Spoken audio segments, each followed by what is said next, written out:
Buenos días, iglesia. Vamos a poner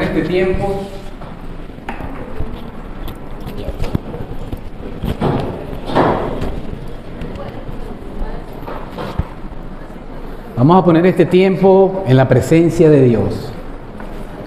Padre, tú que estás en todo lugar, te pido por favor, me des avivamiento de tu palabra y que tu Espíritu Santo nos dé discernimiento, entendimiento, nos enseñe y nos guíe. En el nombre de Jesús. Amén. Bueno, el tema se llama el desánimo.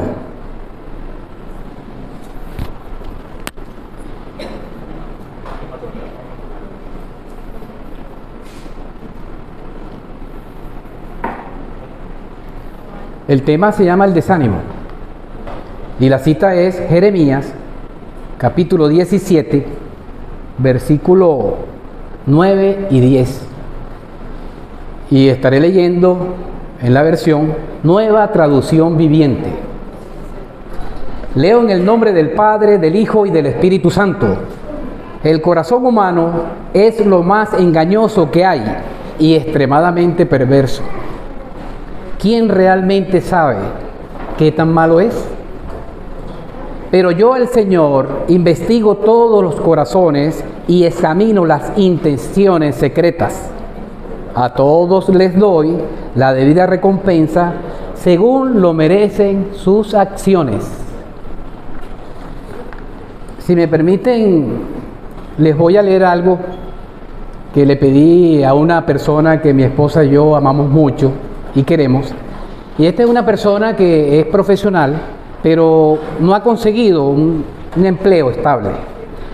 Y yo, al ver aquella situación, le pedí que por favor me dijera qué sentía esta persona, ¿no? Con sus palabras de ese desánimo que ella tenía, o él. Si me permiten un momento, les leo, abro comillas.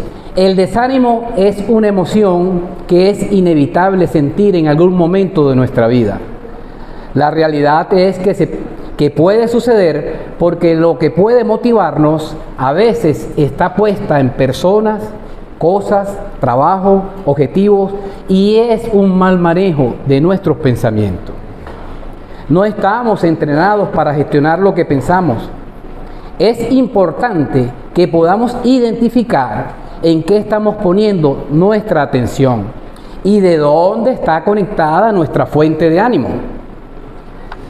Si te permites a ti mismo permanecer demasiado tiempo desanimado, puedes alterar tu manera de ver el mundo. Se puede llegar a perder la confianza, la vitalidad, voluntad. Incluso puedes llegar a pensar que nada de lo que haces tiene sentido, haciendo que tomemos malas decisiones. Por ejemplo, puedes dejar pasar oportunidades en tu vida, en el trabajo, porque no está la fortaleza necesaria para asumirla. Puedes retrasar decisiones importantes y quedar estancado en una situación que no puede resultar agradable. Todos podemos llegar a sentirnos desanimados en algún momento de nuestra vida. Pero es muy importante no quedarse atrapado en esa emoción y aprender a gestionarla con la ayuda de Dios. Amén. Bueno, también quisiera darle las gracias a Dios primeramente y al pastor Ignacio por permitirme hablarles hoy de la palabra de Dios. En la introducción, el profeta Jeremías anunció el mensaje de Dios en Judá, cuya capital era Jerusalén. El desánimo es un estado asociado a factores internos o externos que se dan por situaciones que afectan nuestras facultades físicas y espirituales. ¿Qué produce el desánimo? Produce varias circunstancias. 1, baja autoestima. 2, el desaliento. 3, que ya no tengo esperanza. Y nos enfriamos en todo lo que hacemos. Esto me llega a pensar, a poner como ejemplo lo siguiente. Un ejemplo corto en el sentido de que cuando una persona que tiene mucho tiempo sin tener un empleo y viene alguien y le dice, mira Pepe, fui a una empresa y conocí a un amigo y le hablé de ti y tu perfil encaja perfectamente en lo que ellos necesitan.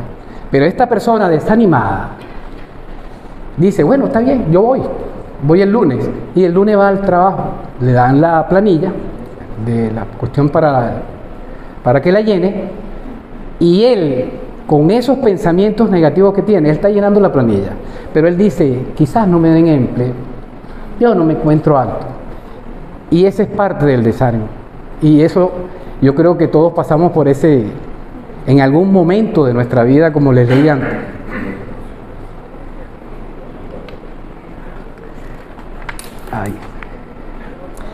Los científicos dicen, según estudios realizados por ellos, que un 85% de nuestros pensamientos son negativos. Ahora son negativos. Y la Biblia dice hace 2000 y pico de años que sobre toda cosa guardada, guarda tu corazón, porque de él mana la vida, porque es fuente de vida.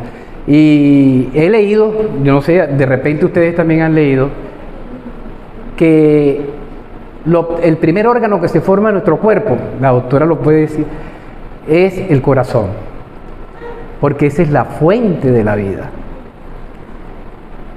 Pero para no caer en pensamientos negativos, nosotros tenemos que tener fundamento en la fe para no exteriorizar los pensamientos que no nos dan un sentido bueno de la vida y que lo que nos conduce a tener pensamientos negativos, y eso no nos ayuda en nada en nuestro espíritu. Tenemos siempre que tener fundamento en la fe en Jesucristo, para no exteriorizarlo. Eso tenemos que tenerlo pendiente. Por otra parte, ¿qué nos comunica el versículo 9 y versículo 10? ¿Qué quiere decirnos a nosotros? Dios conoce nuestra condición corrupta, sin esperanza, que viene de un corazón natural. Esto me lleva a mí a recordar ciertos pasajes de la Biblia que dice: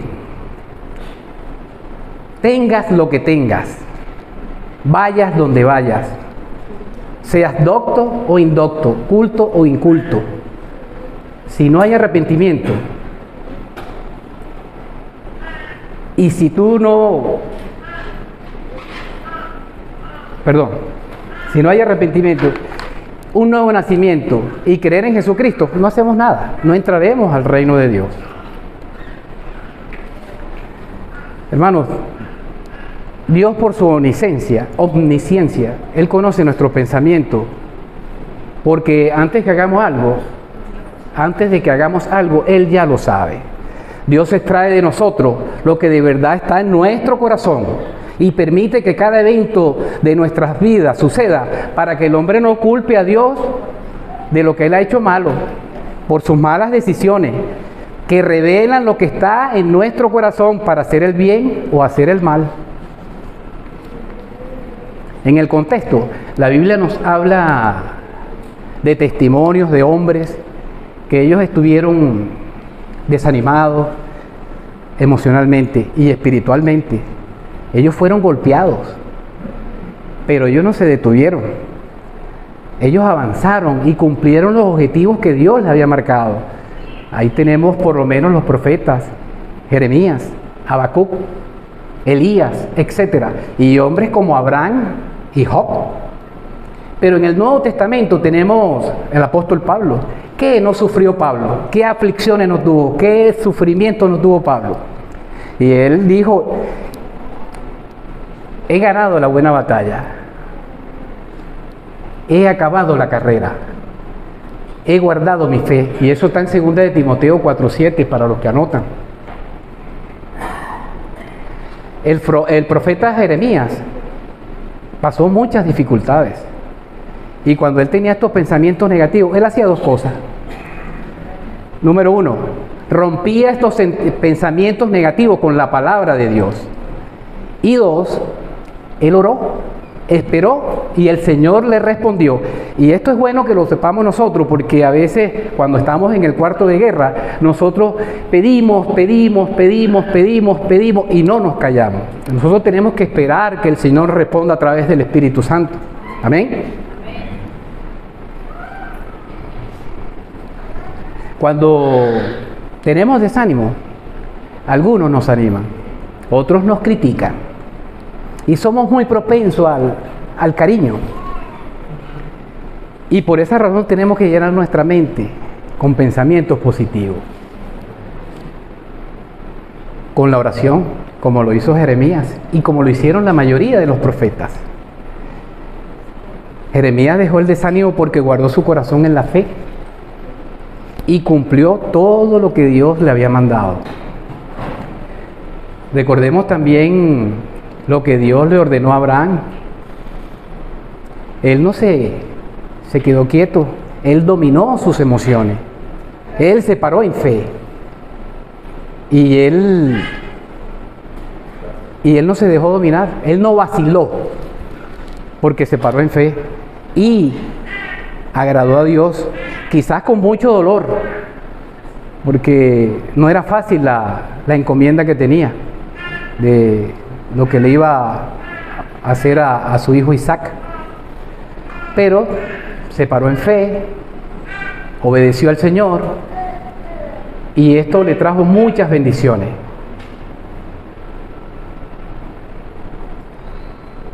¿Por qué pasa esto? Porque el desánimo mira las circunstancias.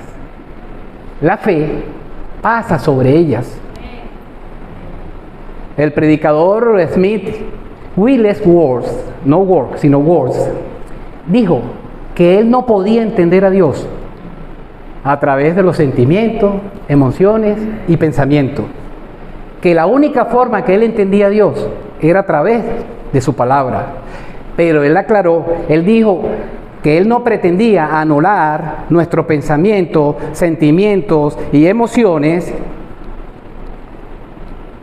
sino simplemente que aprendiéramos a alinearnos con la palabra de Dios. Amén.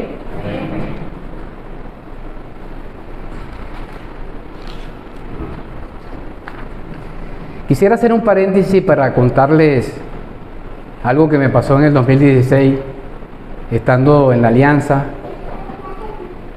Y esta fue la partida de mi hijo mayor.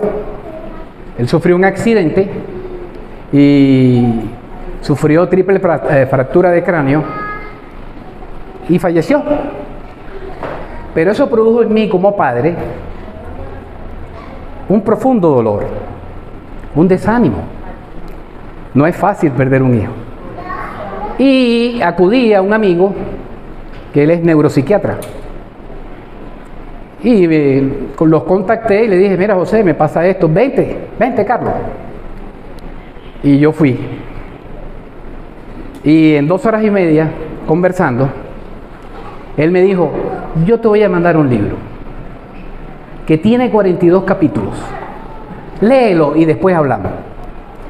Él lo mandó a la computadora, mi esposa lo sacó y era el libro de Job. Cuando yo empiezo a leer el libro de Job, empieza a brotar en mí como una metamorfosis de convertir todo lo que había sufrido en un sufrimiento útil, porque era un sufrimiento inútil. Convertir un sufrimiento inútil en un sufrimiento útil. Y empecé como a acordarme de la barriga, cuando estaba en esa barriga, cuando niño, cuando fue adolescente, y todas esas cosas buenas que uno debe recordar, aunque sabemos que la muerte de un hijo nunca se olvida. Pero Dios, a través de su palabra, Él nos conduce a que tengamos paz en nuestro corazón, en nuestro pensamiento, en nuestra mente y nuestros pensamientos, para no estar todo el tiempo recordando las cosas malas que nos afectan y que no solamente nos afectan a nosotros como padres, sino al entorno. Afecta nuestro trabajo, nuestra familia, nuestro trabajo, y no avanzamos, nos quedamos ahí. Pero gracias a Dios por el doctor José, que abrió mi entendimiento, porque él es un hombre de Dios, y la verdad que le agradecí, porque él me dijo, yo después le conté y me dijo, ¿lo leíste? Jehová dio, Jehová quitó. Y bueno, él se alegró mucho y tuve esa grandísima oportunidad de pedirle a Dios tantas cosas, porque una vez es como desagradecido, se olvida de que tienes un Dios al frente, parado ahí, con sus manos extendidas, para decirte, aquí estoy yo, heme aquí. Y a veces no lo hacemos, a veces nos encerramos en nuestras propias dificultades, pero tenemos que hacer como hizo el profeta Jeremías. Él no se detuvo, él se paró en fe y él suplicó a Dios, y Dios le dio todo esto que estamos conversando ahorita, en el aspecto de ser más positivo, creer en lo que Dios le había dicho, y en fin, tantas cosas hermosas que dentro de las dificultades que tuvo, Dios le dijo que en Jeremías 33:3, porque esa es una promesa que Dios dio al pueblo de Judá. Y le dijo en Jeremías 33:3, clama a mí y yo te responderé y te enseñaré cosas ocultas y grandes que tú no conoces. Y eso es lo que debemos hacer nosotros, confiar en ese Señor, en ese Dios maravilloso, en ese Dios omnisciente, omnipotente, todopoderoso, que Él siempre nos va a dar la ayuda que nosotros necesitamos, como dijo la Oriana en Isaías 41:10, no temas porque yo estoy contigo. Y a veces todas esas promesas que Dios tiene en la Biblia, a veces no acudimos a ellas, por alguna razón. Y bueno, tenemos que entender que Dios sí nos quiere ayudar y que Él siempre está al frente si confiamos en Él. Y tenemos que tener fundamento en la fe en Jesucristo, que es el que nos puede librar de muchas ansiedades, depresiones. Y bueno, y pare de contar. Bueno, eso era lo que quería contarle acerca de las situaciones de esa, como dijo Pablo, he peleado la buena batalla. Y esa es una batalla constante que tenemos nosotros como seguidores de Cristo. Cargar esa cruz no es fácil. No es fácil ser cristiano, porque siempre vamos a tener dificultades. A veces Dios permite que pasen estas cosas para que nosotros tengamos crecimiento, tengamos madurez, porque es necesario tener estos sufrimientos para llegar a esos términos, porque sin ellos no podemos hacer nada. Sin la palabra de Dios no somos nada, y siempre estamos culpando a Dios por las malas decisiones que tomamos, y no es Él, somos nosotros.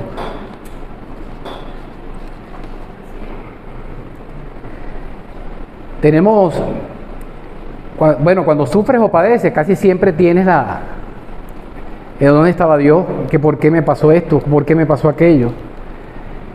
Pero no es así. La vida cristiana está llena de pruebas y hay sufrimiento, pero tenemos que entender que Dios tiene el control de todo. Porque cuando sufres o padeces, como dije anteriormente, obtienes mayor fortaleza y te hace crecer, y no nos damos cuenta. ¿Saben por qué no nos damos cuenta? Porque nuestra mente está bloqueada. Pero yo les voy a decir algo. Hay un ser eterno, y ese ser eterno es Dios, manantial de todo lo bueno que existe. Y tenemos que seguir confiando en Él, leyendo su palabra, que nos dé cada día mayor discernimiento, entendimiento, y no caigamos en malas posturas o malos pensamientos, sino simplemente dejar todo carga en las manos del Señor. Amén.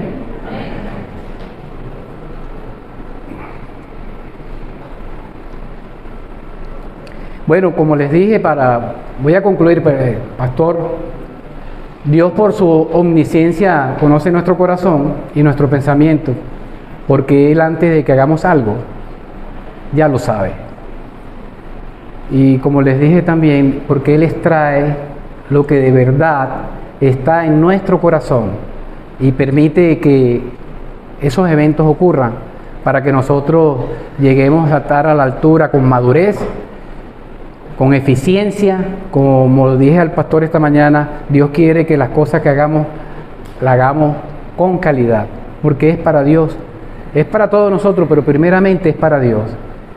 Y Dios siempre recompensa, Dios siempre nos va a tender su mano para sacarnos de cualquier tipo de inconveniente, cualquier problema que se nos presente. Si confiamos en Él y tenemos fe, Él nos va a ayudar. Amén.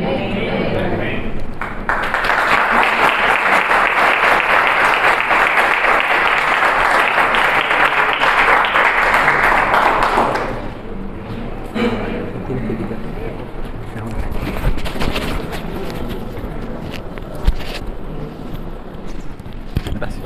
¿A ti? Enredado. Carlos le ha dicho, yo soy un hombre que no hablo mucho. Yo soy un hombre de pocas palabras y cuando oro, también oro cortito. Pero certero. Gracias, Carlos. Dios te bendiga. Para finalizar, la palabra del Señor en la primera carta a los Corintios, en su penúltimo versículo, dice lo siguiente: que la gracia del Señor Jesús sea con ustedes. Estamos despedidos, tengan una buena semana. Que Dios les bendiga a todos.